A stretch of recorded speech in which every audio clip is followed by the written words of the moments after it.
Morning বন্ধুরা, আমি তনুশ্রী। আমার একটি নতুন ব্লগে তোমাদের সবাইকে ওয়েলকাম। আজকের ব্লগটা একটু অন্যরকম শুরু হতে চলেছে, কারণ আমরা চলে এসেছি বটসওয়ানা গ্যাবরন সিটিতে। আপাতত আমরা এখানেই রয়েছি এবং কটা বছর এখানেই থাকবো। তো পুরো আফ্রিকা তো দেখানো জানি না সম্ভব হবে কি না, তবে গ্যাবরন সিটিটা তোমাদের সবাইকে ঘুরিয়ে দেখাবো। নেক্সট ব্লগগুলোতে তোমরা দেখতে পাবে। আর আমার শর্ট ভিডিওতে তোমরা নিশ্চয়ই দেখতে পেয়েছো যে আমাদের ইন্ডিয়া থেকে গ্যাবরন আসার যে ট্রাভেল জার্নিটা। তো বাকিগুলো আমি তোমাদের সাথে শেয়ার করতে থাকবো, দেখতে থেকো আমার ব্লগ। চলো আবার খানিকক্ষণ বাদে আসছি। এখন আমরা বেরোচ্ছি মলে, কারণ ঘরের কিছু জিনিসপত্র কেনাকাটার আছে। বুঝতেই পারছো, নতুন জায়গা, নতুন সংসার, তো কিছু কেনাকাটা তো থেকেই থাকে। তো সেই জন্য আমরা এখন একটু বেরোবো। দেন তোমাদের দেখাচ্ছি আমরা কোন মলে যাব, কি কেনাকাটা করছি, সবটা দেখতে থাকো আর সঙ্গে থাকো। বেরিয়ে পড়েছিলাম মলে যাওয়ার জন্য। আমরা যাচ্ছিলাম এয়ারপোর্ট মলে। এত সুন্দর রাস্তাঘাট আর পরিষ্কার আকাশ দেখে বেশ ভালো লাগছিল, আর এত গ্রিনারি যে মনটা একদম কেড়ে নিয়েছিল। চলো তাহলে মলের ভেতরে ঢুকে দেখা যাক আমরা কি করি।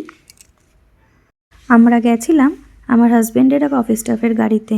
আমরা 3টে ফ্যামিলি মিলে বেসমেন্টে গাড়ি রেখেই উঠে পড়লাম এসকেলেটর বেয়ে ওপরে, এবং তারপরেই আমার ছেলেমেয়ের চোখে পড়লো প্লে এরিয়া।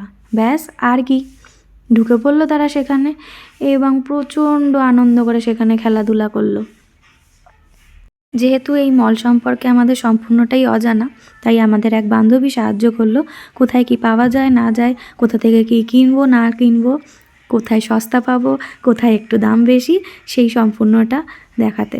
এরপরে আমার ছেলে মেয়ের চোখে পড়লো আরও একটি শপ, টয় আর আস বলে একটি শপ। সেখান থেকে রীতিমতন তারা বায়না ধরে তাদের বাবার কাছ থেকে খেলনা নিল, এবং সেই খেলনা টেলনা কিনে আমরা চলে এলাম বাড়িতে। বাড়িতে এসে একটু রান্না বান্না করতে হলো। বসিয়েছিলাম আমিষ খিচুড়ি। আমিষ খিচুড়ি বলতে ওই আলু দিয়ে আর একটু মুসুর ডাল চাল দিয়ে একটুখানি ডিম দিয়ে পেঁয়াজ আদা রসুন দিয়ে একটু নাড়াচাড়া করে খিচুড়ি মতন বানিয়ে নিয়েছিলাম। যেহেতু ঘরে সেরকম কিছু নেই, তাই এইটুকুনি দিয়েই বানিয়েই আজকে রাত্রে ডিনারটা সারতে হয়েছিল।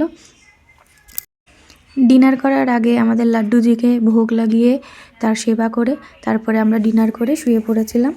এই ছিল আমার আজকের ব্লগটা। আমার তো আজকের দিনটা খুবই ভালো কাটলো। তোমরা জানিও তোমাদের কেমন লাগলো এই ব্লগটি। আরও নতুন নতুন ব্লগ নিয়ে আসবো।